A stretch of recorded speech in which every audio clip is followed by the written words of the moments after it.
Dê-me forças para te seguir na trajetória que é tão longa.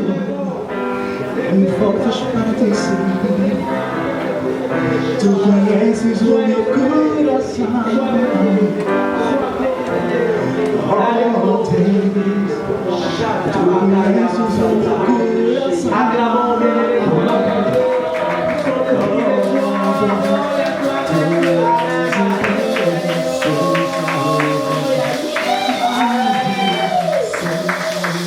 Dis à ton frère que c'est une journée spéciale, une journée particulière.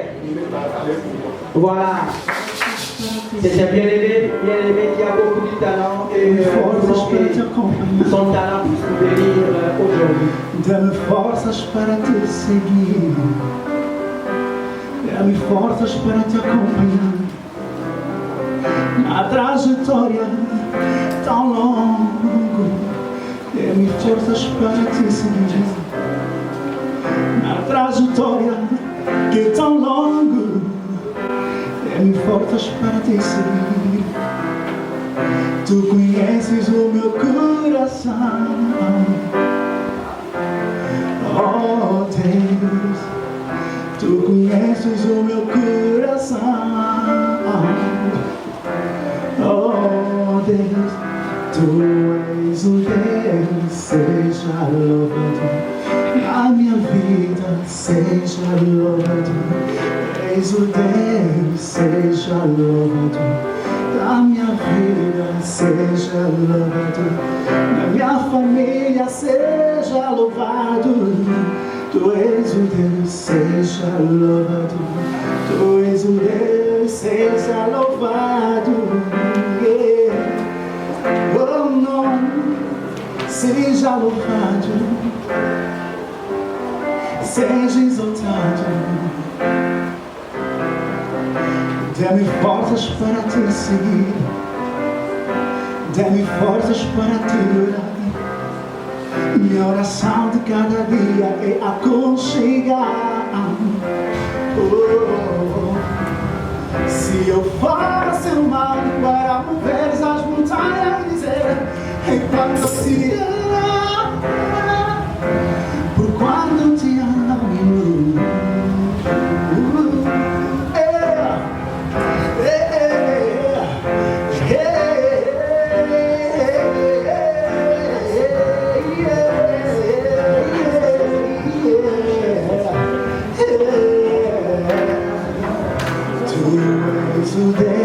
Seja louvado, da minha vida, seja louvado, na minha família, seja louvado.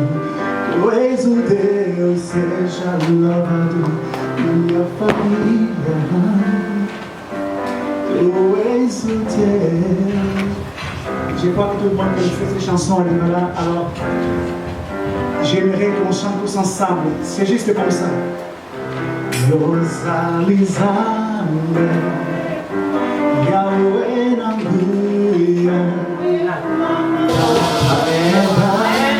Est-ce que tu peux juste te détourner vers une personne et dire à cette personne, nous sommes bénis cet après-midi. Dis à cette personne, tu es béni cet après-midi. David vit dans ses écritures, j'étais dans la joie. Lorsqu'on me disait, allons dans la maison de l'Éternel. Qui est dans la joie cet après-midi? Amen. Un homme de Dieu parmi nous, un homme de bien, un homme que j'ai rencontré il y a de cela quelques mois même. C'est vraiment un homme de Dieu. Et quand nous parlons de l'évangélisation, ce sont des personnes qui sont en train d'aider les ministères à évangéliser. Et je n'avais pas à me ressaisir pour le dire, pasteur, nous voulons te voir venir bénir l'église. Parce que nous parlons vraiment d'un sujet, d'un thème, que l'église sera bénie par rapport à votre expérience. Alors cet après-midi, nous avons cet homme de Dieu, le pasteur Philippe Reiss, qui est accompagné de son épouse, qui va nous bénir. J'aimerais que nous puissions nous tenir debout pour recevoir cet homme de Dieu.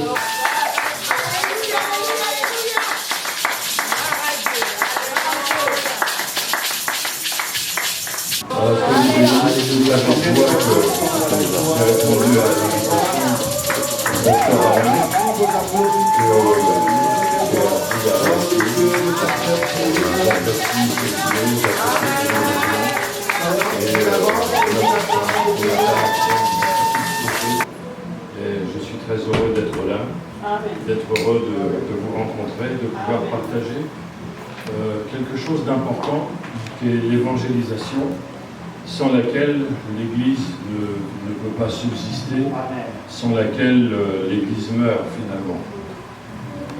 Donc c'est en deux phases. Il y a un temps de méditation, la parole de Dieu, et puis ensuite je vais vous présenter une action qui est là, l'opération voisinage. Parce que dans l'évangélisation, il y a plusieurs moyens d'évangéliser, il y a plusieurs secteurs à évangéliser, et il est vrai que parfois les gens proches de nous sont peut-être les derniers à qui on parle du Seigneur. J'ai remarqué ça, c'est peut-être pas vrai pour tout le monde, mais c'est parfois vrai. Et il faut peut-être remettre les choses dans l'ordre. Jésus a demandé que nous commencions d'abord par Jérusalem, c'est-à-dire ce qui est proche de nous. Je vous propose d'aller à cette méditation et peut-être nous allons d'abord prier pour que Dieu bénisse sa parole. Sa parole est bénie, mais c'est notre cœur qui a besoin d'être béni. Alors on va prier. Seigneur, nous réclamons le secours de ton esprit pour que ta parole touche nos cœurs. Aide-nous à toujours réaliser que c'est ta parole que nous ouvrons. Non pas la parole d'un homme, mais la parole de Dieu. Et nous te prions pour qu'elle nous conduise encore plus loin, qu'elle nous aide à mettre en œuvre, à pratiquer ce qu'elle nous dit, pour que nous soyons les témoins à ta gloire, que tu vas pouvoir utiliser pour le salut d'un grand nombre. Merci pour le secours, l'assistance et la présence du Saint-Esprit, au nom de Jésus. Amen. Amen. Voilà, je vous propose une première lecture dans le livre du prophète Osée, chapitre 10.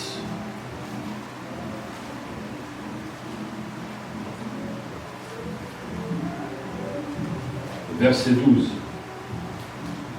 Osée, chapitre 10, verset 12.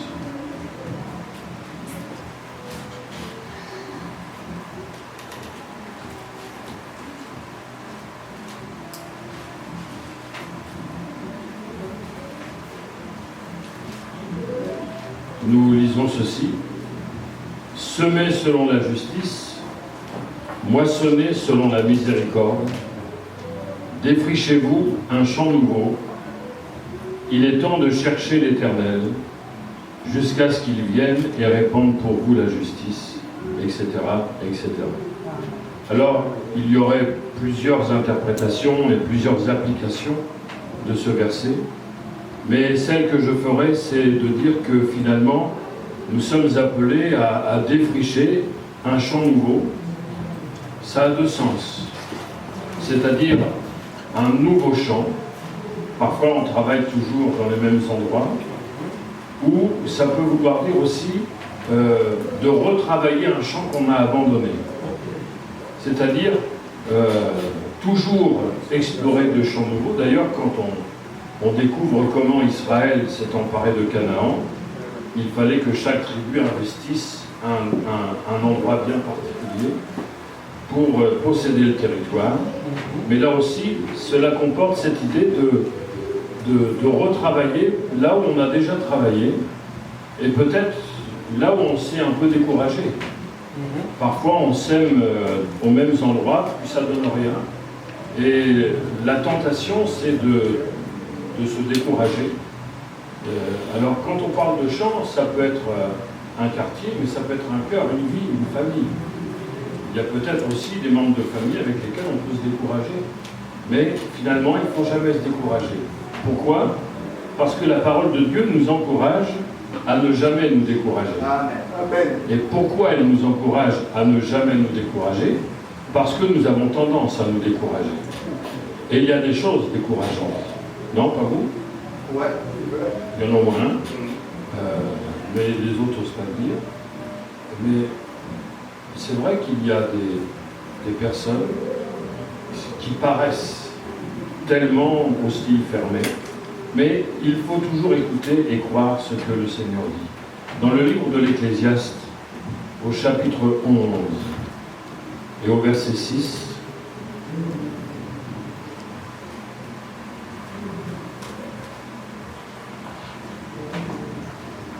Ecclésiaste chapitre 11, verset 6, il est dit ceci. Dès le matin, sème ta semence, et le soir, ne laisse pas reposer ta main, Amen. car tu ne sais pas ce qui réussira. Ceci ou cela, ou si l'un et l'autre sont également bons. Ce que je retiens, c'est cette parole, tu ne sais pas ce qui réussira. Parfois, on pense savoir. Oh là, c'est sûr que ça va marcher. Cette personne-là va se convertir, etc., etc. Ce quartier-là, c'est extraordinaire. Mais la Bible dit, tu ne sais pas. Et que parfois, on a pensé que telle personne était sensible, favorable, et puis finalement, on s'est trompé. Et parfois, on s'est dit, cette personne-là ne va jamais se convertir, et puis elle s'est convertie. Donc, c'est pas à nous de... On ne doit pas semer en faisant un coup sûr, c'est-à-dire je vais travailler parce que ça va porter du fruit. Il faut travailler en tout temps, il faut travailler partout, parce qu'on ne sait pas ce qui va réussir. Donc ça, ce sont des paroles d'encouragement de la part du Seigneur. J'en viens à ce texte de l'apôtre Paul, que je vous propose de suivre, dans 1 Timothée, chapitre 1er,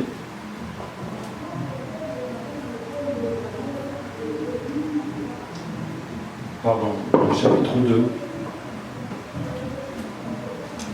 1 Timothée, chapitre 2. Nous lisons à partir du verset 1er.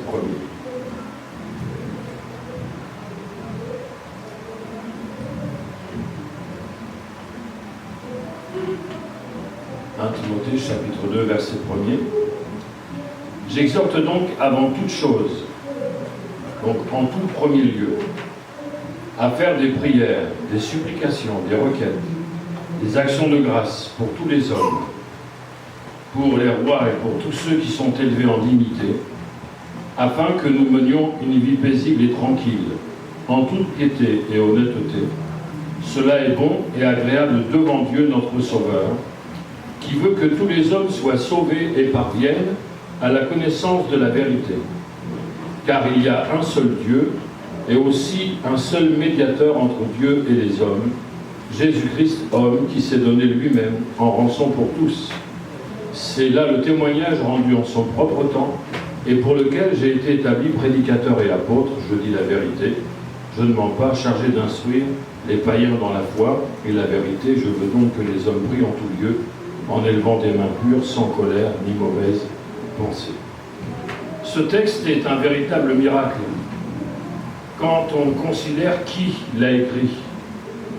C'est quand même quelque chose d'extraordinaire que Saul de Tarse soit devenu l'apôtre Paul, et un apôtre qui va si bien parler de Jésus, alors qu'il l'avait tellement combattu.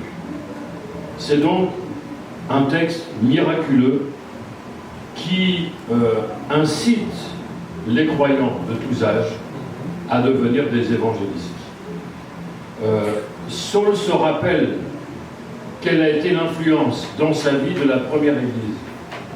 Il se souvient qu'il a eu affaire à des gens qu'il a maltraités, mais qui, néanmoins, persévéraient dans leur foi, et jusqu'au martyre, puisque Saul de Tarse était au pied d'Étienne quand il a été lapidé, puisque c'est lui-même, Saul de Tarse, la Bible nous dit que Saul de Tarse avait gardé les vêtements d'Étienne. C'est à ses pieds que ces vêtements avaient été déposés. Mais je dirais que, y compris le martyre d'Étienne, a été un message d'évangélisation pour Saul de Tarse, parce que quand il a entendu Étienne, alors qu'il était frappé par toutes sortes de pierres, il a entendu Étienne parler à ce Jésus que lui-même combattait. Et ça a dû toucher son cœur d'entendre un homme qui est dans la souffrance, qui baigne dans son sang, parler d'un Jésus qu'il voyait debout à la droite de Dieu. Et il était en train de mourir dans la paix. Or, Saul de Tarse n'avait pas la paix. C'était quelqu'un de tourmenté, puisque quand on n'a pas l'assurance du salut, on est forcément quelqu'un de tourmenté. Alors, c'est empreint de cette réalité-là que l'apôtre Paul va inciter à l'évangélisation, parce que lui se rappelle où il était. Il se rappelle que malgré dans sa religion, il était loin de Dieu, il était perdu sans Jésus, et il a compris quelle était l'importance de l'évangélisation pour qu'un homme tel que lui parvienne à se convertir. Parfois on pense que la conversion des gens, y compris des gens qui ont le pouvoir d'autorité, c'est quelque chose de pas possible. Saul de Tarse était un chef religieux. C'était quelqu'un qui avait reçu des pouvoirs de la part de ses supérieurs pour malmener l'Église. Donc il avait son pouvoir, il avait son autorité. On aurait pu dire, mais un homme comme ça, c'est pas possible qu'il se tourne vers Jésus, tellement il est parti loin. Et finalement, parce qu'il a bénéficié de la persévérance des croyants, il a bénéficié du témoignage des croyants, il a bénéficié de la prière des croyants, il s'est converti. Donc, à son tour, il exhorte les autres.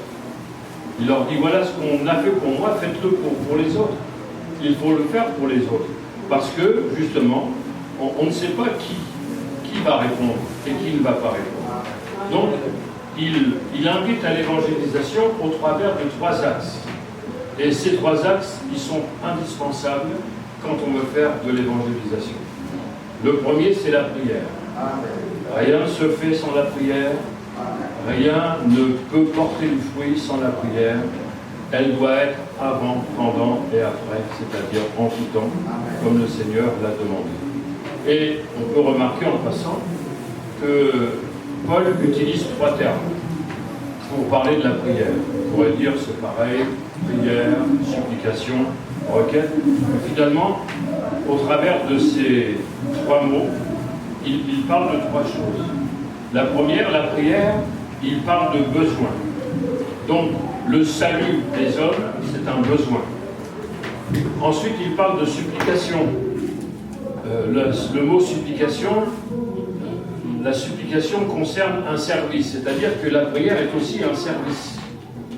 La prière, on exprime un besoin, donc le besoin de voir les âmes être sauvées, le besoin d'être rempli du Saint-Esprit pour témoigner, mais c'est aussi un service. C'est-à-dire que quand je prie, je sers Dieu. Amen. Il ne faut pas l'oublier, c'est pas simplement pour demander à Dieu, mais on sert Dieu, on sert l'intérêt de Dieu, on sert la cause de Dieu, qui veut que tous les hommes soient sauvés. Et la troisième chose, le mot requête, c'est pour exprimer la relation, c'est dans le cadre de la relation que nous avons avec Dieu. Donc on a 3 raisons de prier, pour exprimer un besoin, pour servir Dieu et pour entretenir notre relation avec Dieu. Paul indique pour qui il faut prier. Il dit qu'il faut prier pour tous les êtres humains, parce que, quelle que soit la religion d'un être humain, sans Jésus, il est perdu. Même s'il y a des gens très pieux, Corneille, etc., étaient des gens très pieux, mais sans Jésus, on est perdu. Donc même si quelqu'un est très croyant et très religieux, si Jésus n'est pas dans sa foi, il est perdu. C'est clair et c'est net. Mais il précise aussi qu'il faut prier pour les rois, pour ceux qui sont élevés en dignité, etc., etc. C'est-à-dire qu'il faut prier pour tous ceux qui ont pouvoir de décision et autorité dans la société. Paul faisait partie des autorités. Il faisait partie des autorités religieuses et il se rappelle quelle influence il a eue. Parce qu'il y a des gens qui le suivaient. À la croix du Calvaire, si on relit bien Luc 23, il nous est dit que les magistrats se moquer de Jésus, et par conséquent les soldats aussi, et par conséquent le peuple aussi. C'est-à-dire que quand la tête agit d'une manière, souvent les autres y suivent. Et donc c'est pour ça qu'il faut prier pour les autorités. Tous ceux qui sont les piliers de la société, qui décident des choses, qui décident des lois, etc. Parce que notre bien-être en dépend, et pas simplement notre bien-être, mais notre liberté. Notre liberté de rassemblement et notre liberté d'évangélisation. Quand il est dit pour mener une vie paisible et tranquille, c'est pas pour mettre un hamac entre deux arbres, même si on peut le faire. C'est pas interdit. Alain, c'est pas interdit de mettre un hamac entre deux arbres et de se reposer. Mais ce texte-là ne dit pas ça. Il ne dit pas en toute piété et tranquillité, il dit pour que nous puissions conserver notre liberté de rassemblement, notre liberté de témoignage. Et ce sont les autorités du pays qui décident de ça finalement. Et nous avons nécessairement besoin de prier pour ça, que Dieu bénisse les autorités de notre pays, que non seulement il nous laisse tranquilles, mais qu'ils se convertissent. Amen. Saul de Tarse s'est converti. Yes. Et oui, c'est pas impossible que le roi Philippe un jour vienne ici. Amen. Amen. C'est le nom de Jésus. C'est impossible. Le Seigneur est capable de le faire. Ce qui paraît impossible aux hommes est possible à Dieu. La deuxième chose, c'est que après la prière, il y a forcément la semence. La prière prépare le terrain. La prière prépare les cœurs. Et ensuite, il est important de semer. Donc, l'apôtre dit qu'après avoir prié, il dit « Cela est bon et agréable devant Dieu notre Sauveur, qui veut que tous les hommes soient sauvés. » Pour qu'ils soient sauvés, il faut qu'ils entendent. Paul dit aux Romains, comment pourront-ils se convertir s'il n'y a personne qui témoigne? Donc, on peut toujours, je ne sais pas si on dit chez vous cette prière, mais d'où je viens, souvent j'entendais des prières, Seigneur, envoie des âmes dans l'Église. Et Jésus n'a pas dit qu'il allait les envoyer, il nous a demandé d'aller les chercher. Donc le Seigneur va les envoyer, mais il va d'abord t'envoyer pour que tu ailles les chercher. Donc il faut que nous semions la bonne nouvelle, parce que Dieu veut que tous les êtres humains soient sauvés, sans aucune exception. Donc profitez de ce temps pour témoigner, et il y a du travail autour de nous. J'ai regardé à Anderlecht, où nous sommes, il y a 121 325 habitants. Il y a 40 406 boîtes aux lettres. 40 000. Il y a de quoi faire. Et ça fait partie de votre secteur où vous pouvez travailler, bien sûr. Il y a le voisinage, sa famille, les voisins où on habite, mais il y a aussi la vie dans laquelle on se rassemble. Donc, il y a du travail. Alors c'est vrai que parfois on travaille au loin, on travaille aux extrémités de la terre, il n'y a pas de souci, c'est bien. Si on peut le faire, on le fait, mais n'oublions pas de travailler déjà chez soi. Il y a du travail déjà ici, et il est important d'y penser. Et puis la dernière chose, je ne serai pas très long, c'est qu'ils parviennent à la connaissance de la vérité. Donc qu'ils soient sauvés. Et ils sont sauvés quand ils reçoivent le message, quand ils acceptent Jésus. Mais après, il y a une connaissance. Il faut qu'ils apprennent la vérité. Ça veut dire qu'il faut qu'il y ait un enseignement, un suivi. Il est arrivé parfois qu'on sème des prospectus, des flyers, mais il n'y a pas de travail de suite. Ça veut dire qu'on ne sait pas. On ne sait pas. Tandis qu'aujourd'hui, il y a des moyens. Aujourd'hui, il y a déjà longtemps. Avec lesquels on peut avoir un suivi, c'est-à-dire quand des gens sont intéressés, même, alors quand on parle personne à personne, la personne qui m'intéresse, je viens, etc. Mais si jamais on distribue dans les boîtes, il y a aujourd'hui des flyers avec un coupon réponse, et quand les gens sont intéressés, ils le renvoient, et là, il y a un contact qui s'établit. Ça veut dire qu'on ne s'aime pas pour rien, on ne s'aime jamais pour rien, mais c'est bien aussi qu'il y ait un retour. Donc, il est important pour nous, en tant qu'Église, en tant que croyants, de ne jamais oublier les trois axes. La prière, la semence et le suivi. Amen. Ça, ce sont 3 axes indispensables pour pouvoir faire un travail d'évangélisation qui a du sens et qui va porter du fruit. Ce n'est pas la responsabilité de quelques-uns, mais je crois que c'est la responsabilité de tous ceux qui appartiennent à Jésus. Il n'y a pas de croissance d'Église sans évangélisation. C'est quelque chose d'impossible. Si personne ne témoigne, l'Église, elle meurt. Parce que les gens vieillissent. On vieillit tous, seconde après seconde. C'est une seconde de moins à vivre, ça plombe bien le moral, tout ça. Mais c'est une réalité. Et si nous voulons voir l'Église s'épanouir, le Seigneur nous demande d'être des témoins. C'est pour ça qu'il nous a donné son esprit. Son esprit, ce n'est pas uniquement pour que nous parlions en langue, même si c'est bien, pour que nous chantions en langue, même si c'est bien. Mais son esprit, c'est avant tout un revêtement de puissance. C'est une arme de lumière. Un chrétien, c'est une arme de lumière qui doit éclairer tous ceux qui sont dans les ténèbres. Et chaque lumière, Jésus a pris l'exemple de lumière et de sel pour bien montrer que finalement, c'est quand on est intégré parmi les gens qu'on est efficace. Si on met plusieurs lumières dans un lieu obscur, ça devient un lieu lumineux. Et si on met des grains de sel un peu partout dans un plat, c'est un plat qui devient savoureux. Jésus n'a pas dit mettez un tas de sel là, puis les gens vont venir se servir. Il a dit vous allez plutôt vous mettre. Vous êtes le sel de la terre, on va plutôt vous répandre pour que vous soyez efficace. Donc, quand on regarde l'ensemble de la parole de Dieu, on s'aperçoit que le Seigneur veut que nous puissions nous impliquer de toutes les manières qui nous sont possibles pour que nous allions chercher les âmes qui sont perdues. Ne pas nous occuper d'autre chose, parce que si nous faisons ce que le Seigneur nous demande, lui fera toujours sa part. Alors que Dieu nous aide et que nous puissions vraiment suivre son exemple pour la croissance de l'Église. Si chaque personne gagne une âme, la semaine prochaine, on est le double. Vous vous rendez compte ? Une Église peut prospérer rapidement si elle est composée de témoins, de gagnants d'âme. C'est pas juste une pensée comme ça, mais si on ne met pas une barre trop haute.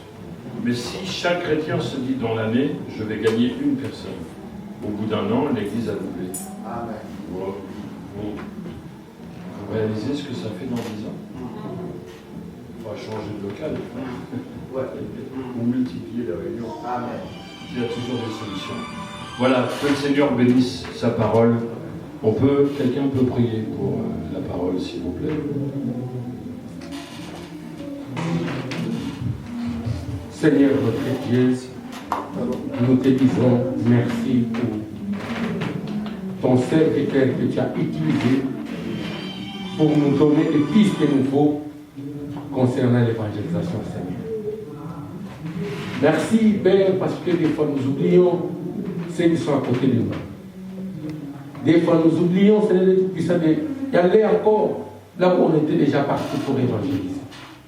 Eh bien, aujourd'hui, Seigneur, tu nous as dit, tu nous as montré de nouvelles choses.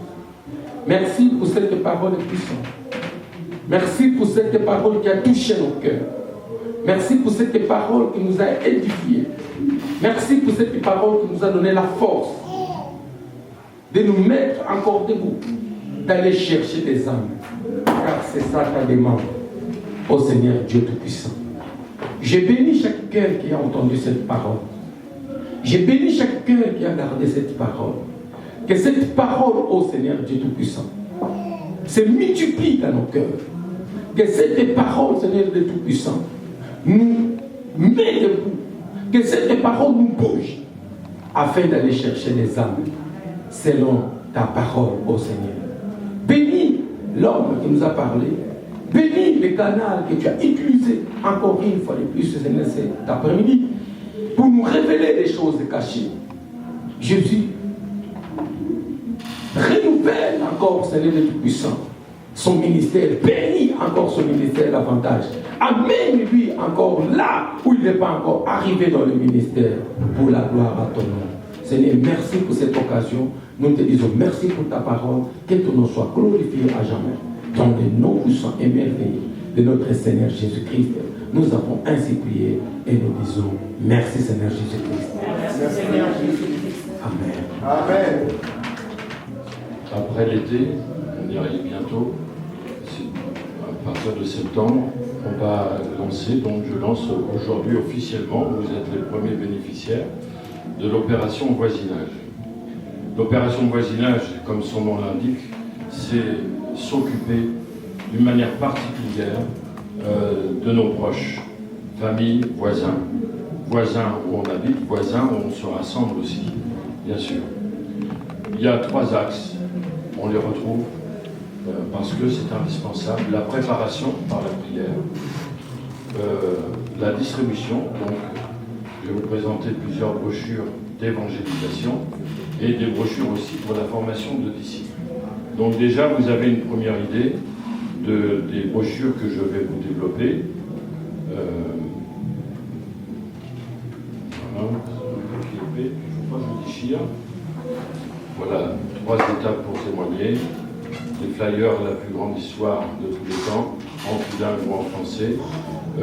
Spécial Covid, une brochure qui a été faite spéciale Covid, donc pour aider les gens à essayer de comprendre pourquoi on est arrivé à cette situation et comment s'en sortir. En sortir vainqueur et vivant. Et puis les aides, les brochures pour le suivi des âmes avec ces 2-là, 7 jours avec Jésus. Je vais développer tout ça. Et penser autrement, agir autrement et vivre autrement. Alors, premièrement, la préparation pour la prière. S'occuper, premièrement, de notre vie de prière personnelle.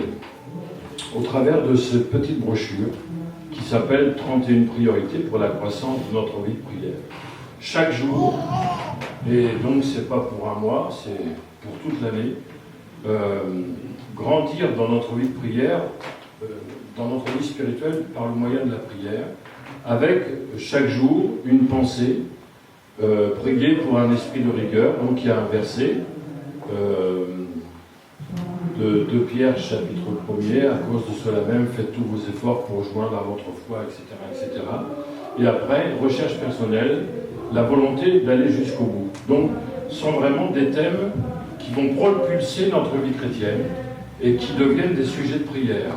C'est prier avec la parole de Dieu. C'est prier avec la pensée de Dieu. Donc, ça, c'est déjà être prêt, parce que quand on évangélise, il faut être aussi solide. Il ne faut jamais oublier qu'on ne peut pas emmener les autres plus loin qu'on est arrivé nous-mêmes. Ça, c'est une grande leçon. Quelqu'un qui veut apprendre à nager à quelqu'un, il faut qu'il sache nager. Et si on veut secourir quelqu'un, il faut déjà être soi-même. Si on veut apprendre à nager à quelqu'un, il faut savoir nager. Donc si on veut sortir quelqu'un de sa misère, il faut savoir comment l'aider à en sortir. Et je ne peux pas amener quelqu'un plus loin que je suis arrivé moi-même. Quand Jésus nous conduit, il me conduit dans de verts pâturages. Il les a déjà explorés, lui. Il les connaît par cœur. C'est pour ça qu'il peut nous y conduire. Donc, il faut déjà que nous ayons une maturité spirituelle. Ça ne veut pas dire qu'on ne peut pas témoigner, mais quand même, si on veut les amener à Jésus, il faut être mature spirituellement. Donc déjà, une vie de prière personnelle. Alors, toutes ces brochures que je vous montre sont à votre disposition là-bas, sur la table, et c'est gratuit. Amen. Ensuite, il y a la prière d'évangélisation. Vous savez qu'il y a plusieurs manières de prier. Et il y a plusieurs axes de prière. Il y a non seulement prier pour sa piété personnelle, mais il y a aussi besoin de prier pour des prières d'évangélisation, c'est-à-dire qui vont s'attaquer aux causes du mal. Pourquoi le monde est ainsi, d'où viennent les choses, etc. Donc ça s'appelle, la brochure s'appelle, c'est une feuille de route, 21 jours pour atteindre le but. Chaque jour, vous avez un versets bibliques, donc des versets ciblés concernant l'évangélisation. Vous avez un commentaire contemporain de ces versets et vous avez une prière inspirée par les besoins spirituels de notre génération. J'ai pris un exemple, le 15e jour. Voilà, il y a le verset « Ce que nous avons vu et entendu, nous vous l'annonçons à vous aussi. Ainsi vous serez unis à nous dans la communion que nous avons avec le Père, avec son Fils Jésus-Christ, etc. » Donc le commentaire, c'est un fait unique dans l'histoire des religions. Durant les 3 premiers siècles de notre ère, la foi chrétienne s'est répandue et l'Église s'est développée, etc., etc. Sujet de prière. Priez que le Seigneur vous inspire les moyens d'atteindre toujours un plus grand nombre. Priez pour que votre propre témoignage soit un outil entre les mains de Dieu. Priez que Dieu garde intact votre zèle et votre enthousiasme pour l'évangélisation. Et les 21 jours, c'est de cette teneur-là. Donc il est important pour nous de pouvoir aussi prier avec des sujets bien ciblés qui concernent l'évangélisation, qui s'attaquent à la puissance des ténèbres, etc., etc. Donc ça, je vous le recommande.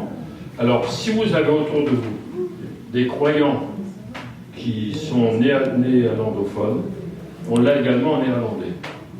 Alors, ne prenez pas les néerlandais si vous connaissez personne, parce que ça serait dommage d'en priver d'autres, surtout si ça ne vous sert à rien.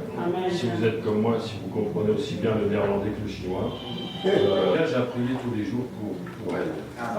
Tous les jours. Donc on les note au crayon à papier, parce qu'on espère qu'elles vont se convertir, on va remettre 5 autres noms après. Ou alors on prend une carte, c'est pas grave. Ensuite ou avant, on va prier pour la Belgique tous les jours. Avec des sujets spéciaux, là c'est un petit peu bas, vous regardez là. Donc, on va prier pour Bruxelles, donc pour toutes les provinces, les 10 ou 11 provinces, si on compte les 2 Brabants, chaque jour.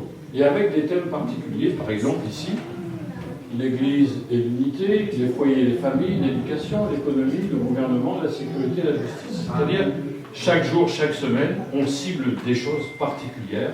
Non seulement on prie pour toutes les provinces, et pour tous les fondements de la société finalement, l'éducation, le gouvernement, la sécurité, la justice, donc pour tout ce qui fait une nation. Et la troisième chose, c'est de mettre 3 vœux personnels ici, que l'on a besoin. Et on demande à Dieu chaque jour. Donc ça, c'est vraiment ce qui fait de chaque chrétien un missionnaire. Quelqu'un qui va avoir son petit champ missionnaire de 5 personnes. Et vous allez suivre ces personnes. Vous allez leur parler du Seigneur. Vous allez prier pour elles. Et à un moment donné, c'est sûr, l'Esprit de Dieu va percer la muraille. Et les cœurs vont se convertir. Donc, Belgique, carte de prière, en français et en flamand. Donc je vais le dire à chaque fois, vous prenez en flamand si vraiment ça vous est utile. Après, distribution. Distribution, témoignage. Il y a d'abord ce petit fascicule pour nous aider à la formation au témoignage. Alors, disons tout de suite, je crois d'abord à l'utilité du Saint-Esprit pour faire de nous des témoins. Rien ne remplace l'action du Saint-Esprit. Mais le Saint-Esprit a aussi besoin parfois de support pour nous aider, et ce genre de choses. Alors, ça existe en français et en néerlandais.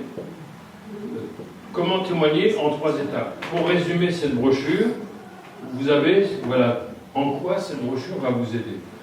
Je crois vraiment qu'en plus du Saint-Esprit, cette brochure va faire du plus timide d'entre nous un évangéliste hors du commun. Amen. Parce qu'il y a des petits conseils simples qui nous aident à justement à franchir le pas de la timidité, parce que souvent la timidité repose sur pas grand-chose. Les raisons de la timidité ne reposent pas sur grand-chose. Comment engager une conversation? C'est tout simple. Comment partager l'évangile avec quelqu'un? Comment conduire une personne à Christ? En lisant cela et en priant pour cela, nous allons recevoir tous les conseils utiles pour faire de nous des témoins. Alors, après la formation au témoignage,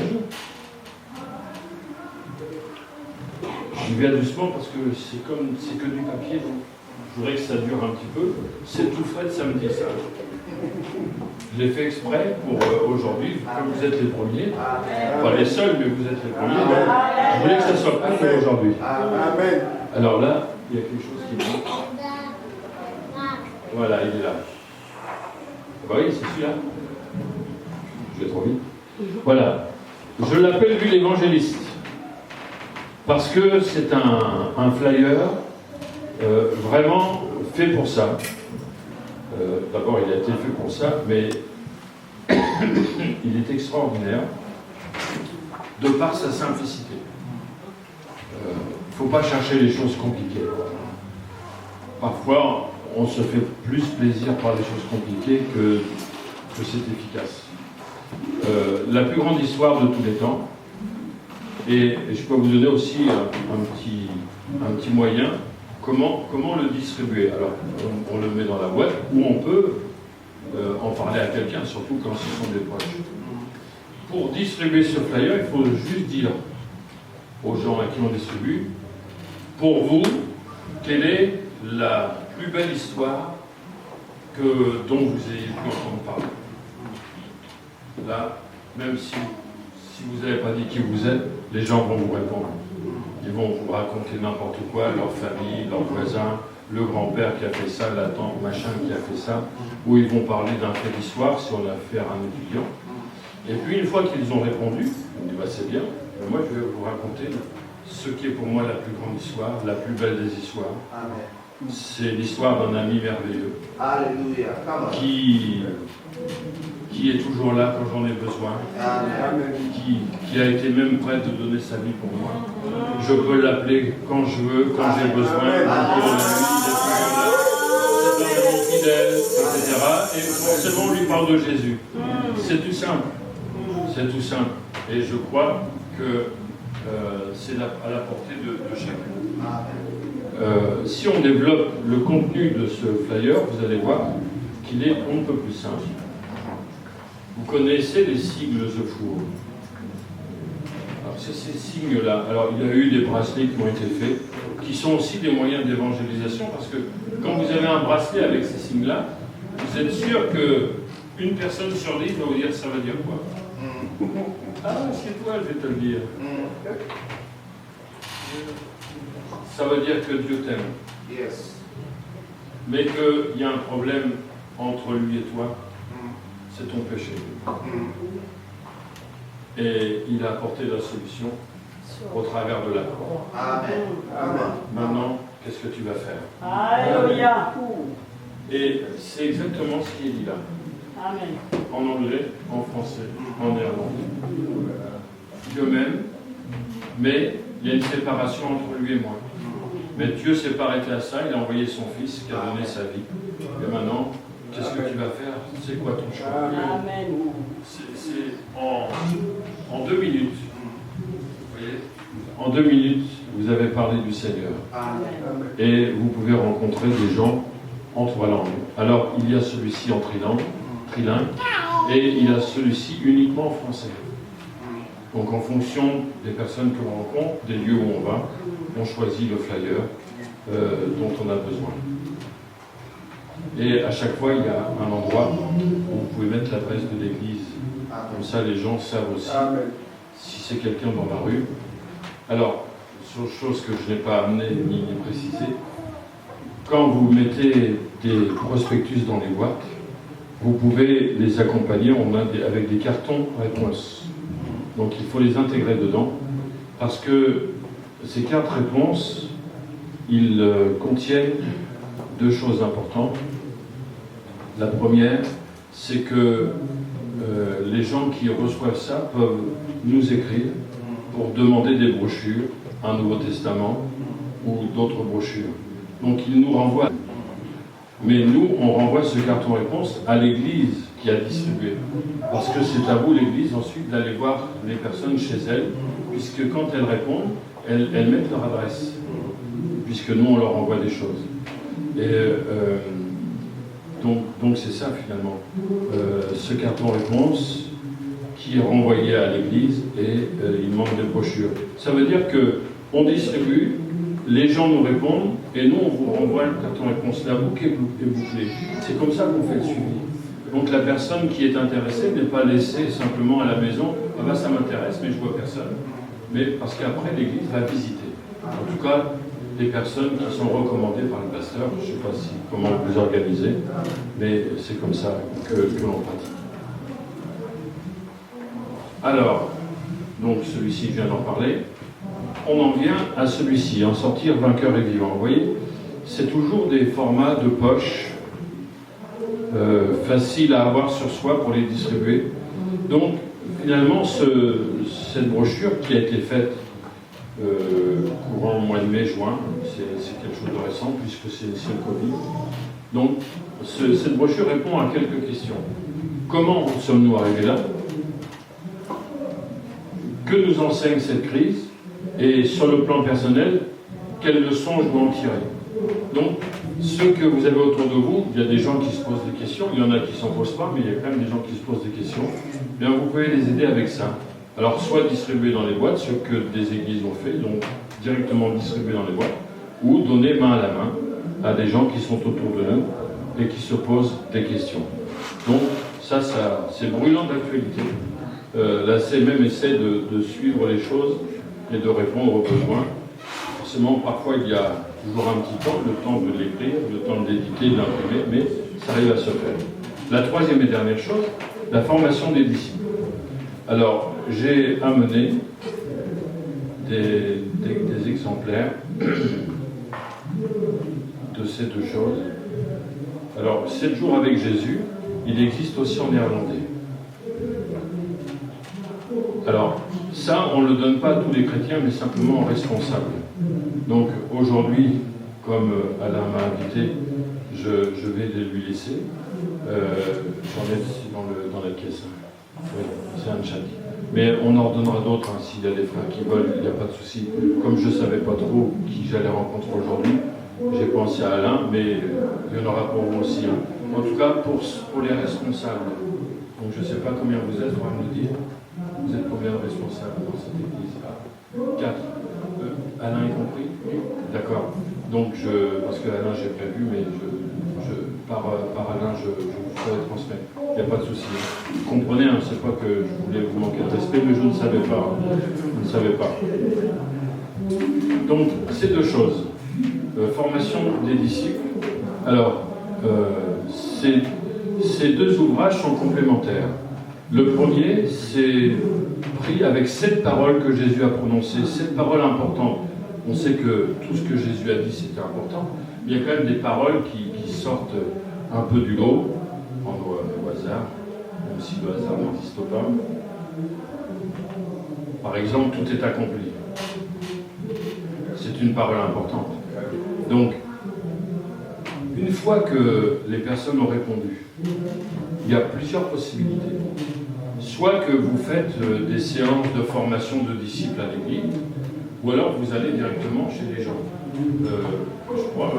Je reprends l'exemple du flyer. Il y a une personne qui a répondu, on vous envoie, mon épouse vous envoie l'adresse où la personne habite, et par exemple, elle nous a demandé ces 2 brochures. Souvent, c'est ces 2-là qu'on envoie, souvent. Donc, la personne qui va aller la visiter, à qui on va lui donner le coupon réponse, vous allez arriver chez elle, voilà, vous avez reçu ces brochures, elle ne peut pas dire non, puisqu'elle les a demandées. Donc, la relation se fait tout de suite. C'est pas comme si on débarquait chez la personne sans rien, souvent ça ne se passe pas trop bien. Tandis que là, vous avez demandé, vous avez reçu, est-ce qu'on peut en parler 5 minutes? Puis après, on établit le dialogue. Donc, souvent, ça peut se faire à la maison, ou si vous êtes dans un quartier, il y a 2-3 personnes qui ont répondu, peut-être faire une petite formation pour les 3. Mais ça, après, c'est à vous de voir. Donc, on commence par 7 jours avec Jésus. Donc, ça peut se faire soit un jour par semaine, ou soit tous les jours de la semaine. Vous dites, écoutez, on aimerait vous parler de Jésus, parce que c'est vrai qu'il y a des gens qui ne veulent pas tout de suite venir à l'église, qui préfèrent que l'église vienne chez eux. C'est pas un problème. Donc, on leur parle de Jésus, et avec ces 7 paroles, on les amène un peu plus loin. Si elles désirent aller plus loin, on peut Après, travailler avec celui-ci, penser autrement, agir autrement, vivre autrement, c'est seulement les 3 chapitres du Sermon sur la montagne, où Jésus a quand même établi avec ça une nouvelle communauté, ce qu'il appelle l'Église, avec des lois qui, finalement, quand on regarde le Sermon sur la montagne, il nous conduit bien plus loin que la loi, puisque Jésus dit, vous avez appris, mais moi je vous dis. Donc il nous amène plus loin, etc.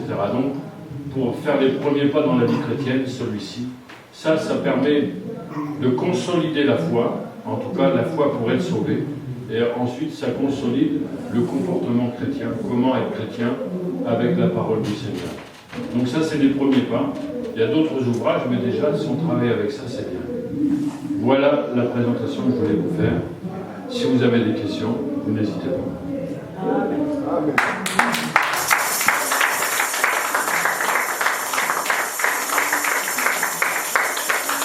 Nous attendons le Seigneur. Plus fort que ça, s'il vous plaît, plus que ça.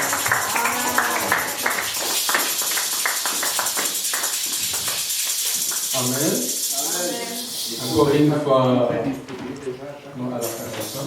La fin. À la fin, comme ça, on termine le culte.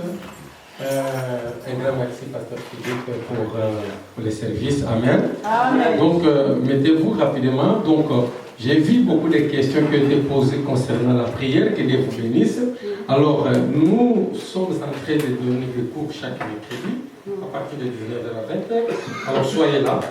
Là, par exemple, nous allons toucher les sons à partir de 18h. Les sons de deuxième partie sur la prière. Alors, rapidement, je vais vous...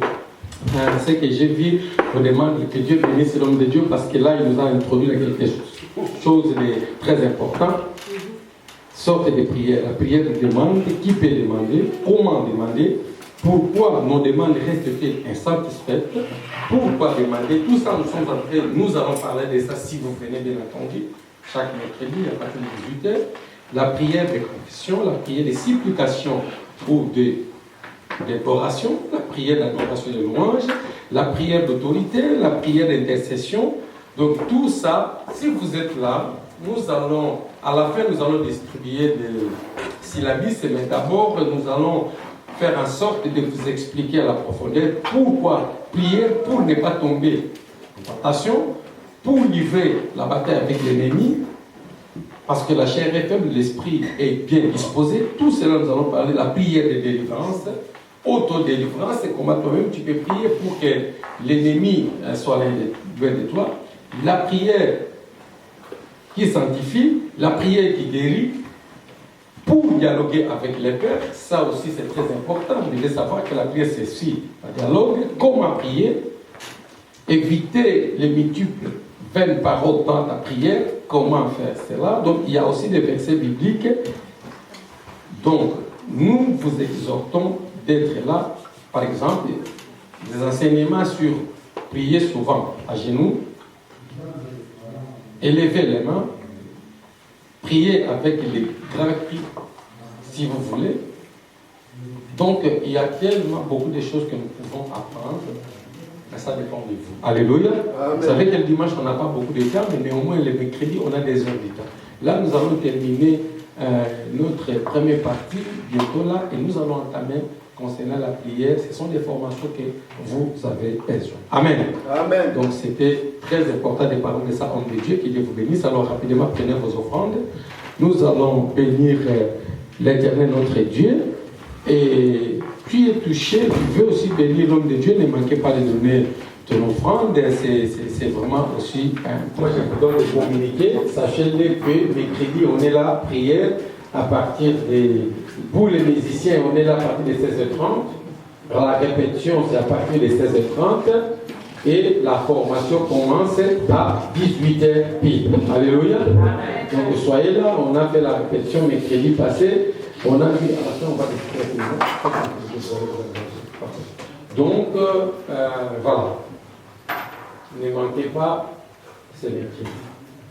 Et nous sommes en train de préparer des programmes de jeûne et prière sur le mois de septembre. Nous allons vous communiquer. Amen. Amen. Évangéliste, je pense que je n'ai rien oublié. Alors, si vous avez l'offrande à bénir l'homme de Dieu qui nous a prêché, passez aussi rapidement, s'il vous plaît. C'est très important de partager nos finances avec ce que nous enseigne la parole de Dieu. C'est vraiment très, très, très important, bénir l'homme de Dieu. Voilà, c'est très important. À la fin, l'homme de Dieu va prier, le pasteur Philippe va prier pour nous. Alors, je vous invite à vous mettre debout. Honnêtement, à la fin, un grand merci. En sortant, n'oubliez pas de récupérer, je vais regarder la montre. Donc, alors, Éternel et de grâce, nous te disons merci pour ce moment que nous venons de passer dans ta présence. Merci Seigneur pour les enseignements reçus. Merci pour Dieu de grâce, pour nous offrandes. Bénis Seigneur de grâce, ton serviteur que tu nous as envoyé, le pasteur. Seigneur, nous voulons te dire merci. Merci parce que nous allons prier pour recommander notre chemin de retour entre les mains de Dieu. Prions au nom de Jésus, que celui qui garde Israël ne dort pas de sommeil, pas que l'Éternel veille sur nous. Prions au nom de Jésus-Christ. Seigneur de grâce, nous recommandons notre chemin de retour, notre chemin. Seigneur, garde-nous, Seigneur, comme tu as gardé notre allée, tu gardes aussi notre retour, ô Dieu. Seigneur, que ton sang puisse tapisser nos chemins. Seigneur, que ton nom soit glorifié, soit élevé dans la vie de tout et chacun. Au nom de Jésus. Avant que Pasteur Philippe clôture la prière, nous avons invité l'évangéliste à prier pour nous, Père Jex. Après, le Pasteur Philippe va nous bénir. Seigneur, nous voulons te dire merci pour cet après-midi. Ta parole déclare, il est doux, agréable, que les frères demeurent ensemble. C'est là où tu déverses sur nous tes bénédictions. Merci pour ta bénédiction que tu as déversée au travers de ton serviteur. Nous prions, Seigneur, pour notre chemin de retour, Seigneur, et que tu éloignes, Seigneur, tous les accidents, Seigneur, tous les esprits de mort, Seigneur, et que la semaine qui commence, ô Dieu, soit une semaine où nous allons encore expérimenter ta main sur nos vies. C'est dans le nom puissant de Jésus, nous avons ainsi prié. Gloire et louange à toi, Seigneur. Gloire et louange à toi, Seigneur Jésus. Ouvrez nos mains, nous allons recevoir la bénédiction de l'homme de Dieu. Seigneur, nous te remercions et nous t'adorons parce que tu es le chef de l'Église. Amen. Nous voulons te bénir parce que tu l'as tellement aimée, c'est que tu t'es livré toi-même pour elle. Et parce que tu es le chef de l'Église, je te prie pour cette Église, afin que tu la bénisses. Amen. Puissamment, avec ton autorité et ta puissance, pour que ce soit un lieu de salut, un lieu de vie, un lieu de guérison, un lieu de transformation. Merci Seigneur de permettre que ce soit une lumière qui brille dans le monde. Seigneur, au nom de Jésus, je te prie pour ces responsables, afin que tu les équipes de tout. Je prie pour chaque membre, permettre à chacun de progresser, de développer, que chaque croyant soit rempli du Saint-Esprit et que l'Église ne manque pas de Seigneur, garde-les dans ta paix. Permets que cette santé s'accroisse, qu'elle soit en paix, qu'elle s'accroisse par la puissance du Saint-Esprit. Nous abandonnons à toi, Seigneur, et nous te remercions de ta parole dans le cœur. Tu conheces o meu coração. Oh Deus, tu és o Deus, seja louvado. A minha vida seja louvado. És o Deus, seja louvado. A minha vida seja louvado. A minha família seja louvado. Tu és o Deus, seja louvado. Tu és o Deus, seja louvado. Seja louvado. Seja louvado.